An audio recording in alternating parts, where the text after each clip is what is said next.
Bonjour.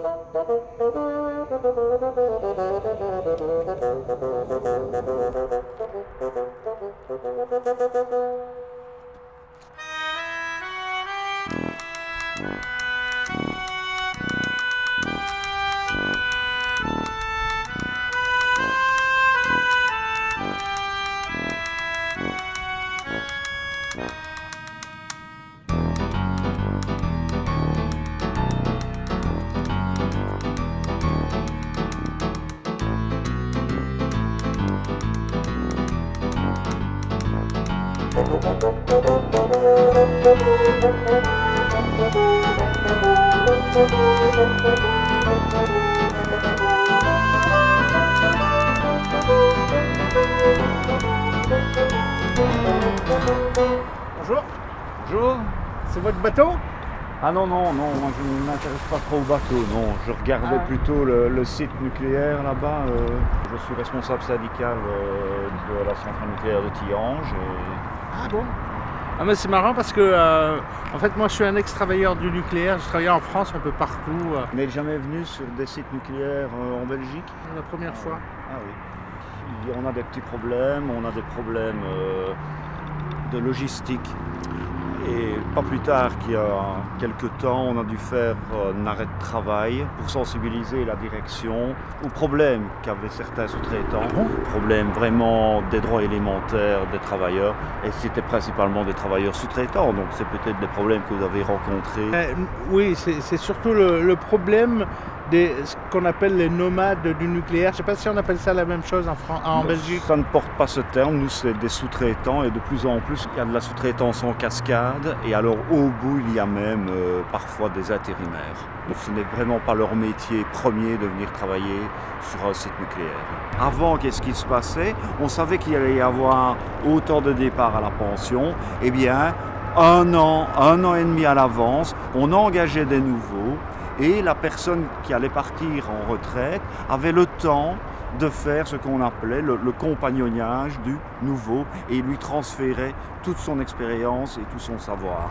Et malheureusement, cette pratique a disparu.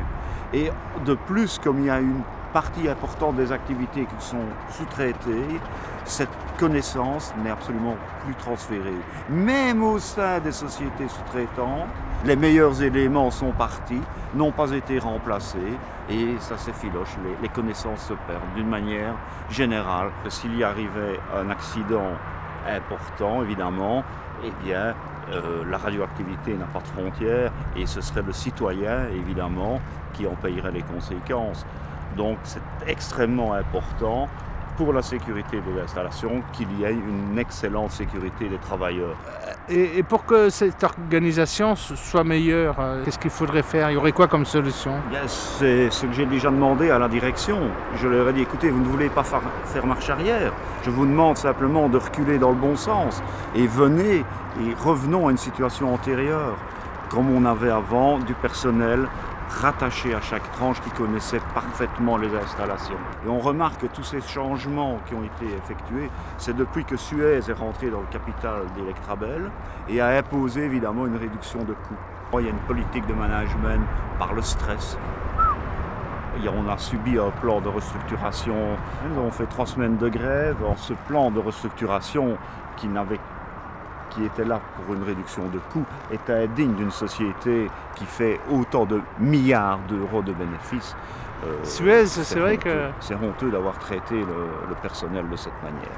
Ils font des milliards de bénéfices, mais c'est quand même aussi dans leur intérêt que tout marche bien. Mais en fait, ce qu'ils veulent, c'est maximaliser les profits au maximum. C'est ça le problème. Ils ne se rendent pas compte qu'on ne fabrique pas des boîtes de conserve ici, où on a quand même médiatisé très fort les manquements qu'il y avait à la centrale.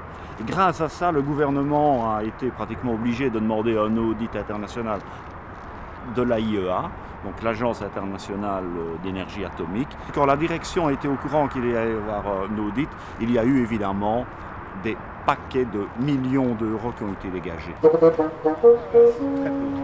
Mais ce qui est malheureux, c'est qu'on travaille dans une centrale nucléaire Et que là-bas, si jamais il se passe quelque chose, je dirais que c'est un peu tout le monde qui déguste. C'est les travailleurs qui sont en première ligne, c'est les habitants à proximité, mais c'est évidemment aussi dans un périmètre assez large.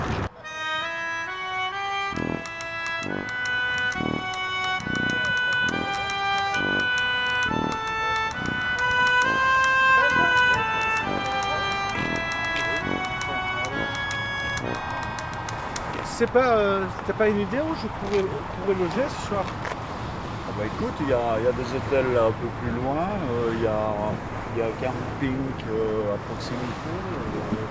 Ouais, non, c'est parce que comme j'ai pas beaucoup de sous, Ah, t'as des difficultés d'hébergement? Bah écoute, moi j'ai une chambre inoccupée, si tu veux, viens à la maison, ça ne me gêne pas de t'héberger quelques jours, il n'y a pas de souci. ouais, oh, mais ça c'est vraiment chouette, Mais merci. viens, je vais t'embarquer dans mon